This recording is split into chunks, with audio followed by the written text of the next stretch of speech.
Hello, English learners. Welcome back to Smart Learning Pod. I'm David, and with me is my good friend Lisa. Hi, everyone. I'm Lisa. It's so nice to have you here again. Today, we're going to talk about something very exciting and super useful: how to give a powerful presentation in English. That's right, Lisa. But before we dive in, don't forget to subscribe to our channel, Smart Learning, and hit the bell icon so you'll never miss our new lessons.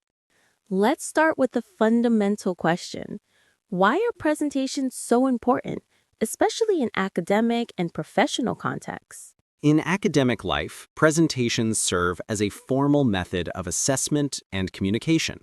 For example, university students are often required to defend their thesis, present research findings, or share the outcomes of group projects. Even if the content is academically strong, poor delivery can reduce the overall impact. A well-structured presentation ensures that ideas are not only heard, but also understood. Absolutely. Presentations also train students in critical skills such as organizing information logically, speaking with clarity, and engaging an audience. These are transferable skills that are highly valuable beyond the classroom. In fact, many graduate programs and academic conferences require English presentations because English has become the global medium of academic exchange. That's right, Lisa. Now, let's shift to professional life. In the workplace, presentations are critical tools for decision-making and collaboration. For instance, an employee may need to present a project proposal to management or deliver a business pitch to potential investors. In both cases, the clarity and persuasiveness of the presentation can determine whether the idea is accepted or rejected. And here is a key point. In today's globalized economy, English has become the lingua franca of business communication. This means that professionals from non-English speaking countries often use English when interacting with international colleagues, clients, or partners. Therefore, being able to present effectively in English is not just an advantage, it's often a requirement. Precisely. A presentation is more than just a delivery of information. It demonstrates competence, confidence, and leadership. Employers often view strong presenters as individuals who can represent the organization effectively in both national and international settings. Moreover, research studies in communication show that professionals with strong presentation skills are more likely to advance into leadership roles. This is because effective presenters not only convey information, but also inspire confidence, influence decisions, and motivate others. So, whether you are a university student preparing for academic evaluations, a teacher aiming to communicate knowledge clearly, or a professional looking to advance your career, mastering the art of presentation in English is a strategic skill that will serve you throughout your life. When it comes to delivering a presentation, one of the biggest mistakes people make is starting without a clear plan. A presentation without structure can easily confuse the audience, no matter how good the ideas are. That's right, David. Just like a building needs an architectural design, a presentation needs a solid framework. Planning ensures that the message is logical, organized, and easy to follow. Without it, even the most interesting content can sound disorganized. So let's talk about the essential steps in planning. First, define your objective. Ask yourself, what do I want my audience to learn, remember, or do after my presentation? For a university student, the objective might be to explain research findings. For a professional, it could be to convince the management to approve a project. The objective becomes the guiding principle for the entire presentation. After setting the objective, the next step is understanding the audience. Who will be listening? Are they professors, classmates, managers, or clients? What is their level of knowledge on the topic? Knowing your audience allows you to choose the right depth of information, the appropriate vocabulary, and the most effective examples. Once you understand your audience, you need to organize your ideas. A strong presentation typically follows the classic structure: introduction, body, and conclusion. The introduction captures attention and introduces the topic. The body develops the main points in a logical order. The conclusion reinforces the key message and leaves a lasting impression. And within the body, it's useful to divide your content into 3 or 4 main points. For example, if you are presenting on renewable energy, your points might be the importance of renewable energy, current technologies, and future challenges. Limiting the number of points helps the audience remember the core message. Another important aspect is sequencing. Ideas should flow naturally from one to the next. Transitions like firstly, in addition, or on the other hand, act as signposts for the listener, guiding them through your reasoning. Without clear transitions, the audience may lose track of your argument. Planning also involves deciding how long to spend on each section. Many students or professionals run out of time because they don't rehearse. A good strategy is to allocate about 10 to 15% of the time for the introduction, 70 to 80% for the main body, and the remaining for the conclusion. Now that we've covered preparation and structure, let's move to something equally powerful: body language and voice control. You see, Lisa, even the best written speech can fail if the presenter looks nervous, stiff, or speaks in a flat tone. That's so true, David. People don't just listen to your words, they see you too. Your posture, your eye contact, your gestures, and even the way you breathe, all of these communicate messages to the audience. Sometimes body language can speak louder than actual words. Exactly. Let's start with posture. Stand tall, keep your shoulders relaxed, and plant your feet firmly on the ground. Don't slouch, don't cross your arms, and definitely don't shuffle around nervously. A confident posture tells the audience, I know my stuff and I'm ready to share it with you. And then we have eye contact. I like to think of it as building a connection with individuals in the room. Instead of staring at your notes or the screen, look at your audience members one by one, as if you're having a friendly conversation with them. If it's a big room, divide it into sections and shift your gaze naturally across the space. That way, everyone feels included. Well said, Lisa. Another key factor is gestures. Use your hands to emphasize points, but don't overdo it. Wild movements can distract the audience. Keep gestures natural, purposeful, and synchronized with what you're saying. For example, if you're talking about 3 key points, actually show the number 3 with your fingers. It reinforces your message visually. Now, let's talk about the voice. Your voice is your instrument. If you speak too softly, the audience loses interest. If you speak too loudly, they feel overwhelmed. The trick is to vary your pitch, volume, and pace. Imagine telling a story. You speed up when it's exciting, you slow down when it's serious, and you pause to let key points sink in. I love the power of the pause. Many presenters fear silence, but a pause can be golden. After making an important statement, stop for a second. That silence gives the audience time to process your words, and it makes your point feel more powerful. And don't forget breathing. A lot of nervous speakers breathe shallowly, which makes their voice shaky. Practice deep, steady breathing. It calms your nerves and strengthens your voice. I sometimes tell my students, your lungs are your built-in microphone. Use them well.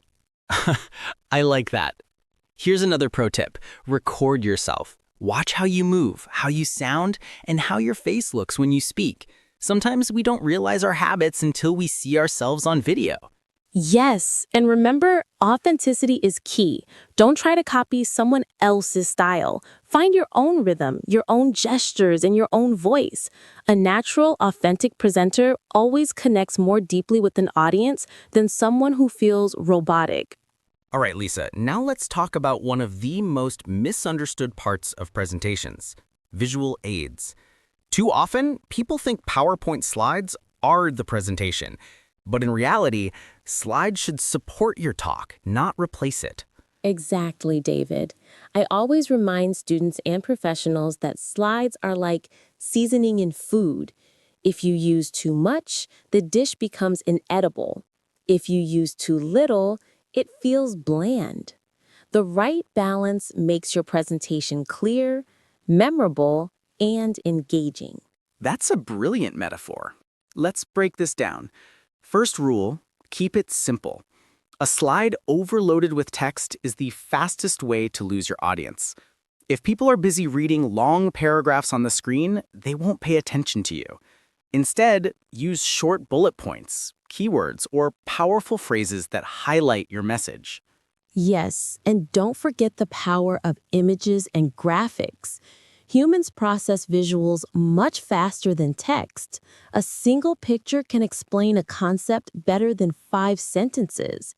For example, instead of writing, "Climate change causes global warming," show a powerful image of melting glaciers or a graph of rising temperatures.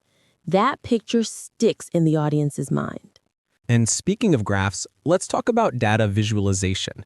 Professionals often present statistics, but raw numbers on a slide don't mean much. Transform them into charts, infographics, or diagrams. Use clear labels and avoid clutter. A clean bar chart or pie chart can instantly communicate trends that numbers alone can't. Good point. Another thing is design consistency. Choose a professional template with readable fonts and colors that match your theme. Avoid using too many fonts, flashing animations, or neon backgrounds. Remember, your slides should look polished, not distracting. Think of them as the outfit your ideas are wearing. I like that analogy. Dress your ideas professionally.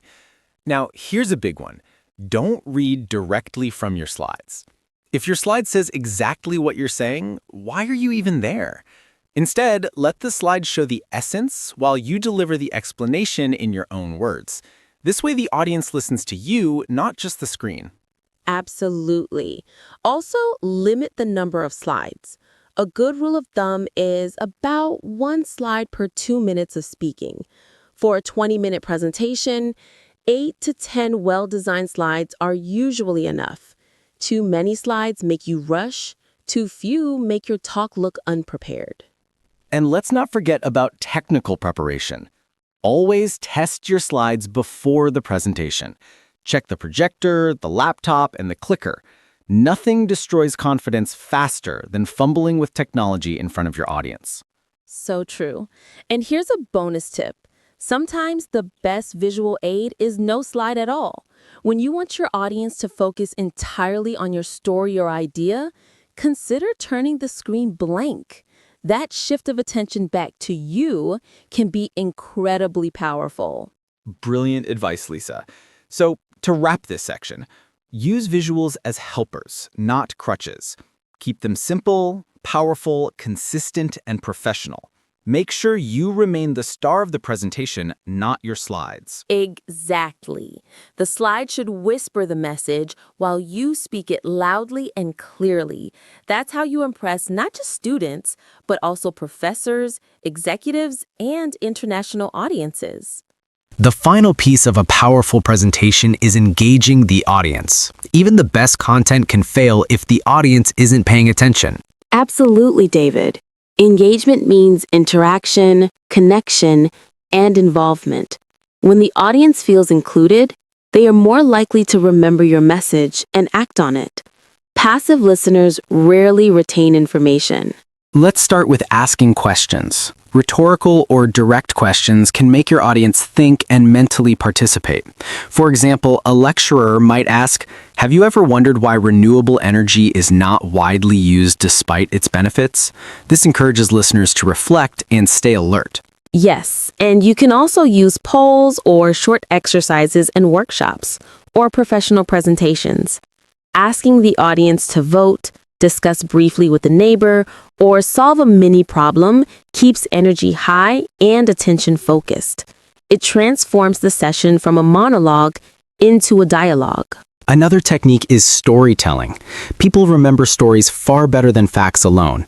If you are presenting a project or research, share a brief anecdote or real-life scenario.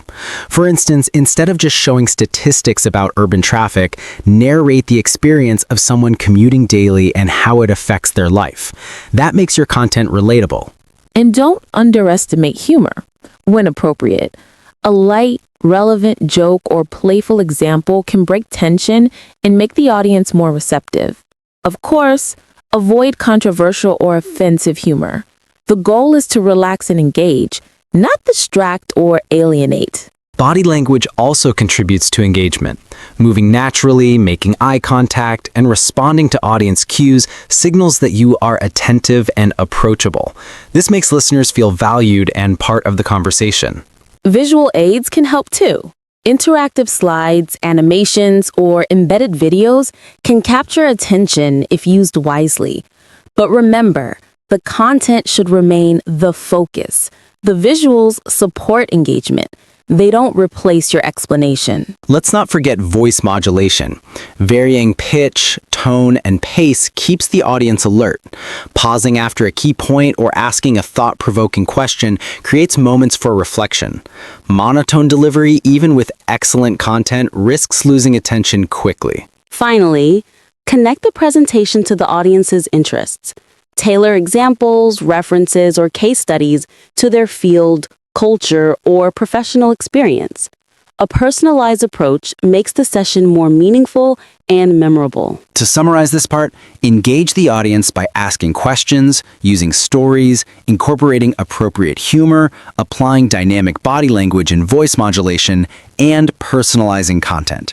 Engagement is the bridge between information and impact. Exactly, David. A well-planned, structured, and delivered presentation is strong, but engaging the audience transforms it from good to exceptional. That's the skill that sets outstanding presenters apart.